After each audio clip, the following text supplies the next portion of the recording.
What do your parents say about it? Oh, When they see you work so late and all this? My mom thinks I'm crazy. And she's like, oh, can you just like drop everything and go home? Because sometimes I was like, oh, can you like just take me back? Just take me home and I'm just going to be like taken care of.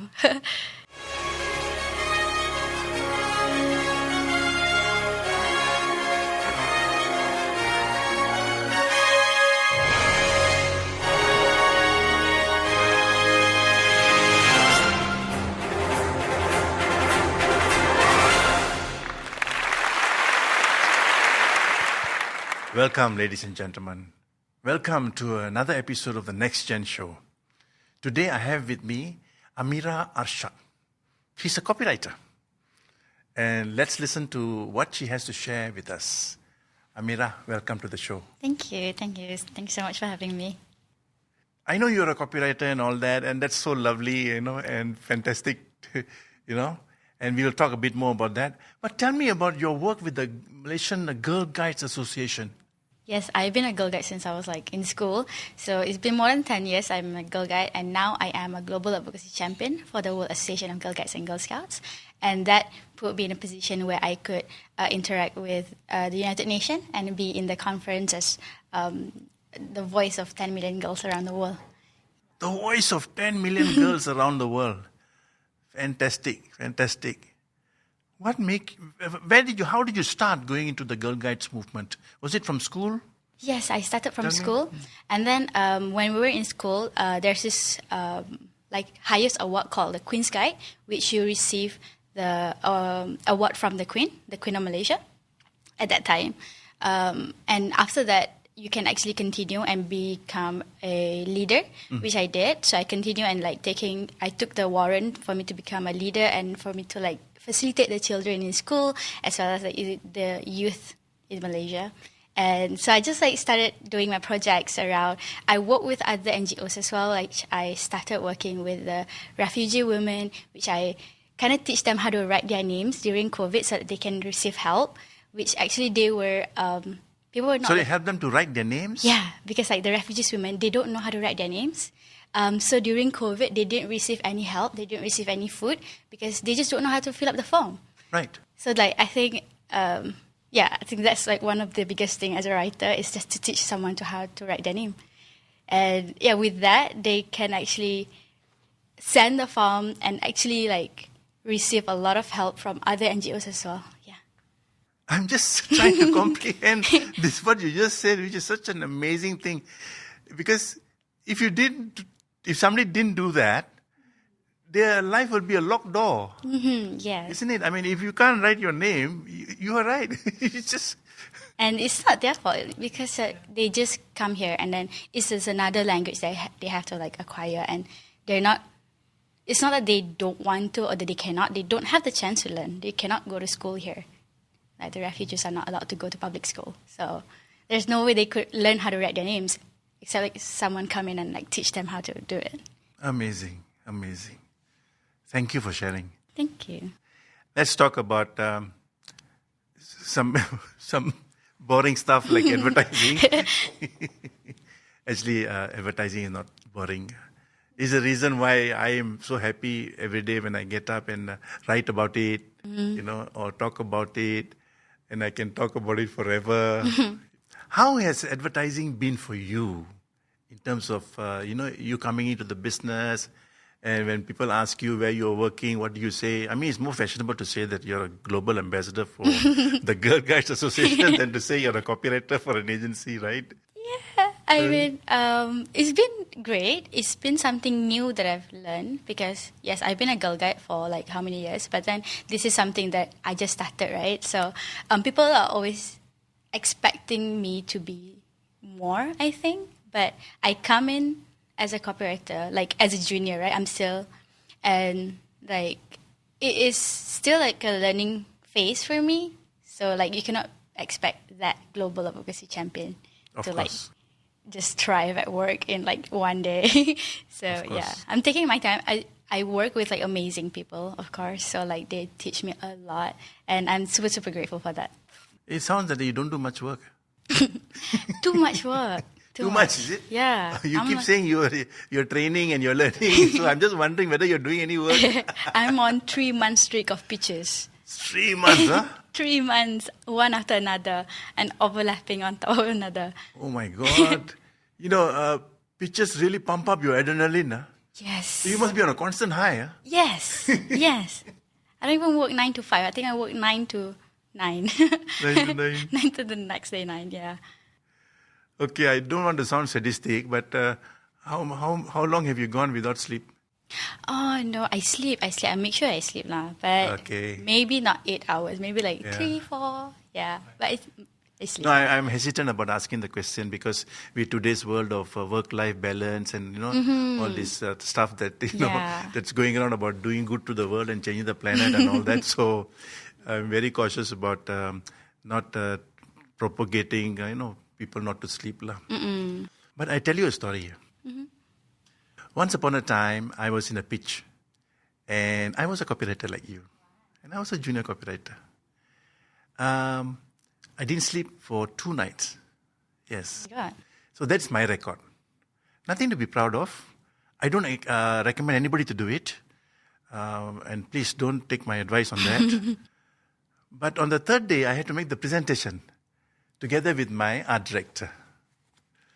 So my art director ran into I was in the gents. And I was leaning on the urinal and I actually dozed off for a bit. And so it was so exhausting, but at the same time it was so energizing. Yes. Yeah.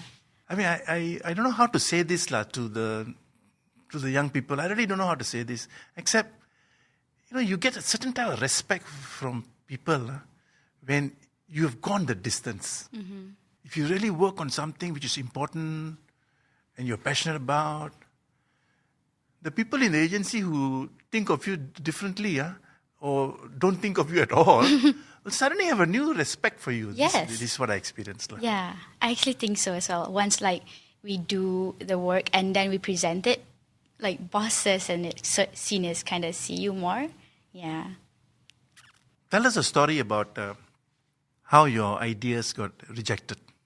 I think it's pretty normal for me because coming in as a girl guide, I get rejected more than anyone could think of because I propose my projects for girl guides or for different body. I applied to join for conferences or programs or to have a position in the United Nations Youth Body or something, and I got rejected for all of that. And so getting my ideas rejected is nothing new, but also I always want to know the reason why it's rejected, so I know how to go on after that, what's wrong with the idea, or where could I go from there. Then I can have a clearer picture on what to do after that. Yeah. Do you think that in the course of your job, chemistry is important? Yes, definitely.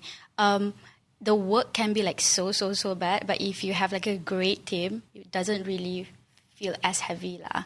Yeah, and I think my team made it really great for me to go on this 3-month streak of pitches.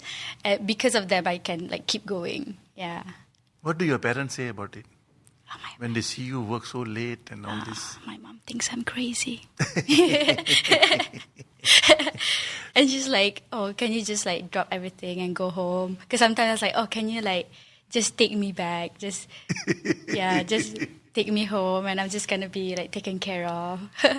That's such a lovely feeling. And that's what you do, right? It's trying to capture a feeling in your messaging, isn't it? Yeah. Yeah.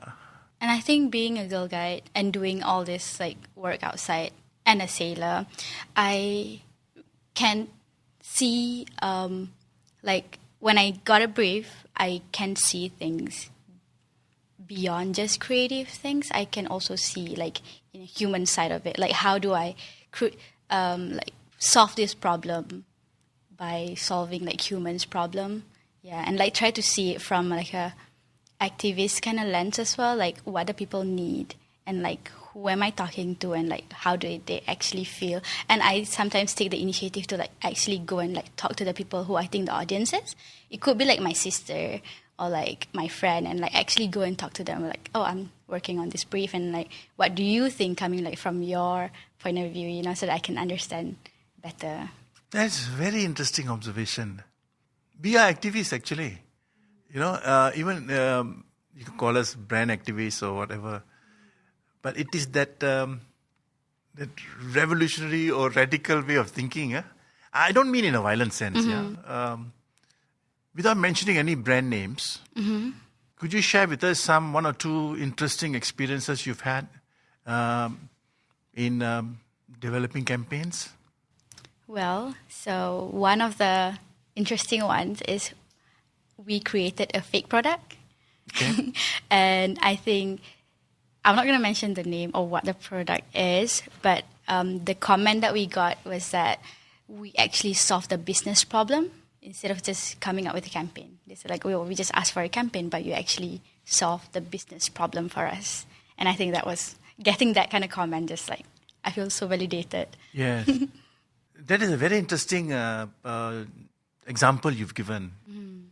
Because sometimes a brand could be trapped in their own ecosystem or echo chamber, sorry for the big words, that they get drowned in their own rhetoric. And sometimes they cannot do certain things because of what they are. A parallel universe can try to take them out of that trap, so to speak. Very interesting. Very interesting. I think it's also important to like create relationship with like your client. But I know as a creative, I don't usually get the chance to like talk to them.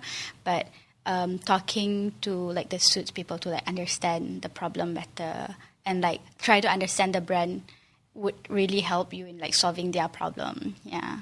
You know, if I may add to that observation, the clients want to talk to people who are not like them most of the time because they are looking for a fresh, refreshing, shall we say, take on any conversation that they have with an agency. Of course, it is very important what the account management do in their function, you know, go between within the agency and the brand and everybody else. But one cannot deny that a client having a conversation with a creative person or a person who is supposed to be creative, is one of the attractions of advertising. Yeah. Conversation between client and creative could create like a greater collaboration. Not like, I'm sure like suits are doing great job, but Oh, yes. Yeah. Yes. Selling is very much part of our work. Yeah. I mean, you can write anything that you want, but if it doesn't get sold, it only goes as far as there. Yeah, and I don't think I'm a very good salesperson. Well, there are writers who are not good at that, are good at writing, but it helps, of course, right? Yeah. In our business. Because you have to sell to your boss or your superior first. Yeah. Then goes to the boss, then only goes to the... Maybe that's something I need to work on. You will. You will shine. Yeah. You will shine, yeah. It is, if you come this far on the international stage with the Girl Guides Association, I am sure that you can bring a lot of nuance and dimension to the job of selling. Tell us, if you had a wish, and you wanted to change something, not necessarily in the current place which you're working, but in the workplace in general, when it comes to, say, the advertising landscape can be very brutal, What would you change? For juniors to get to volunteer on more brief, maybe like we are not given brief, right? Maybe like we're given like day-to-day things, and sometimes we actually want to work on like other things, but we don't know where to go. I think maybe so like with like seniors guidance or like bosses that they can show us where to go. Like, oh, actually, if you want to like work or like try new briefs, then you can actually like approach these people. Yeah, I think that would be like really good initiative for juniors to like learn something outside of like their everyday, always on job. Yeah. Okay. That would be refreshing. I think a lot of agencies do that or try to do that. But you're right. The environment, if it's not about young, energetic, vibrant people coming and breaking the status quo, then it really is not advertising. Or rather, it's not in the thought process which allows for great ideas, I suppose. Who are your heroes in the business? Oh, my boss. Okay. Yeah, Okay. I'd say like my ECD. Okay. Well, They're very, very supportive. Yeah. Well, I know where you're working, so I have very deep respect for that person that you're referring to. I wish you well, Amirah. Thank you so much. I know that you will go very far in this business. Thank you. You are in the right place anyway, in the right environment. Just as much as you excelled on the world stage, the Girl Guides movement, I also hope that you excel on the world stage in the advertising industry also. So thank you for sharing. Thank you so much. Thank you so much. It's a pleasure to be here. So ladies and gentlemen, we've come to the end of another episode of the NexGen show. We've been talking to Amirah this time around, and she's a copywriter, a budding copywriter who is set for bigger things. Thank you, and see you all soon.